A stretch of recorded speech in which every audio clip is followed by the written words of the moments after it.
एक छोटे से गांव के करीब एक सरसब्ज जंगल वाक़ था। इस जंगल में हजारों परिंदे और जानवर रहते थे।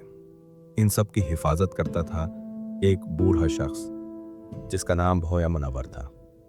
वो 70 साल का था, लेकिन जज्बे में जवान। वो रोज जंगल का चक्कर लगाता, बच्चों को जंगल की सैर कराता और कुदरत से मोहब्बत का दर्स देता और कहता, देखो बच्चों, ये दरख्त है हमारे घर की छतरी, इसके बगैर हम कुछ भी नहीं। ये दरख्त हमें ऑक्सीजन, फल और सुकून देते हैं, हमें उनकी हिफाजत करनी चाहिए।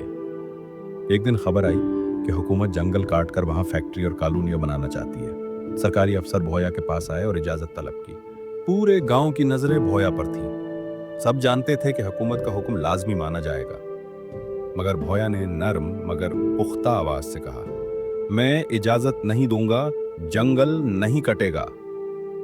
बच्चों की आंखों में हैरत थी। वो जानते थे भोया हार नहीं मानता। भोया ने समझाया कि जंगल सिर्फ लकड़ी का जरिया नहीं, ये जानवरों का घर, परिंदों का आशियाना और हमारी जिंदगी का सहारा है। उसने खबरदार किया, जंगल कटने से जानवर खत्म हो जाएंगे, दर्जाए हरारत बढ़ेगा, बारिशें कम होंगी, जमीन बंजर हो जाएगी, सैलाब और तूफान बढ़ेंगे। हुकूमत ने भोया की बात ना मानी और मशीनों से दरख्त काटना शुरू कर दिए। गांव वाले भी खामोश रहे, वो तरक्की के ख्वाब देख रहे थे। चंद साल बाद भोया की बातें सच साबित हुईं। गर्मी शदीद हो गई, बारिश बंद हो गई, जानवर मर गए, फसलें तबाह हो गई, लोग बीमार होने लगे। तब गांव वालों को भोया की याद आई, मगर अब देर हो चुकी थी। भोया दुनिया छोड़ चुका था। लोग उसकी कब्र पर गए, आंखों में आंसू, दिल में निदामत। उन्होंने फैसला किया कि अब कुदरत की हिफाजत करेंगे। गांव वालों ने दरख्त लगाना शुरू किए, बच्चों को कुदरती तालीम देना शुरू किया। उन्होंने हुकूमत से कहा कि फैक्ट्री को कहीं और मुंतकिल किया जाए। एक नई शुरुआत हुई।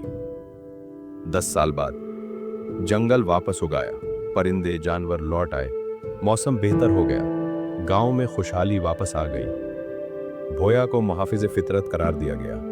अगर भोया जैसे लोग ना हो तो दुनिया तबाही की तरफ जाए, लेकिन अगर हम सबक सीख लें तो अंधेरे में भी रोशनी वापस आ सकती है।